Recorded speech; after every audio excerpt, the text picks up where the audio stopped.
Hi hello नमस्कार. Welcome to kitchen ki सवारी.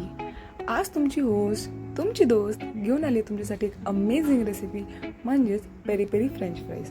तर घरच्या घरी पेरी पेरी फ्रेंच फ्राईज नावानेच कळते किती काय काय कष्ट करावे लागणार आहे. आणि खरंच यार, मी खूप कष्ट केले बाबा करायला.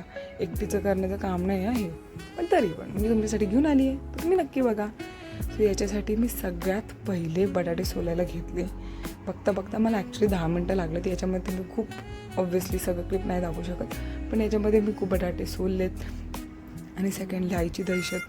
किचन वाट्यावरती अजिबात पसारा घालायचा नाही, अजिबात राडा घालायचा नाही. त्यामुळे सगळं काही मेंटेन, सगळे काही रूल्स फॉलो करून मी बटाटे सोलले. बटाटे सोलल्यानंतर या बटाट्याची साईज, ती फ्रेंच फ्राईजसारखी साईज मेंटेन करण्यासाठी, प्रत्येक कापमध्ये त्याची अजून एक काप करण्यासाठी फार कष्ट घ्यावे लागतात. पण ते पण लक्ष ठेवायचं.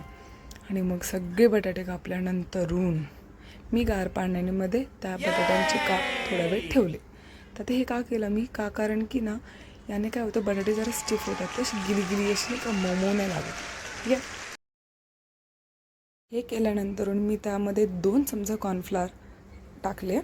त्यालाही चांगलं मिक्स केलं, म्हणजे प्रत्येक फ्रेंच फ्राईजला, प्रत्येक बटाट्याच्या कापला ते कॉर्नफ्लॉवर लागतील असं मिक्स केलं. आणि ऑब्व्हियसली जास्त फोर्सफुली नाही करायचं, बटाटे तोडायचे नाही आपल्याला. आणि त्यानंतर मी तेल गरम केलं. त्याच्यामध्ये तुम्ही बघा मी किती घाबरते पण ठीक आहे. त्याच्यानंतर मी त्या तेलामध्ये सगळे ते फ्रेंच फ्राईजचे किंवा बटाट्याचे जे काप असतात ते त्याच्यामध्ये टाकले. इतकी भूक लागली होती, त्याच्यामध्ये तुम्ही बघतच असाल मी कशी जोरजोरात हलवते. आणि झालं, फर्स्ट बॅच झाली. मग सेकंड बॅच करायला टाकली. तुम्ही फक्त बघा मी किती जोरजोरात हलवते आहे, का आता घाई लागली मला खायची.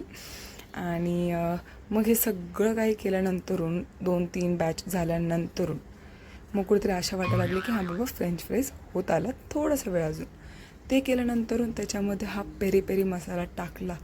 Wow guys, peri peri masala do try. खरंच पेरी पेरी मसाला टाकून फ्रेंच फ्राईज बघा तुम्ही काय लागतात. आणि मलाही कमेंट बॉक्समध्ये सांगा तुम्हाला ही रेसिपी कशी वाटली. Till that time, do like, share and subscribe to our channel which is kitchen ki Sawari. Bye everyone.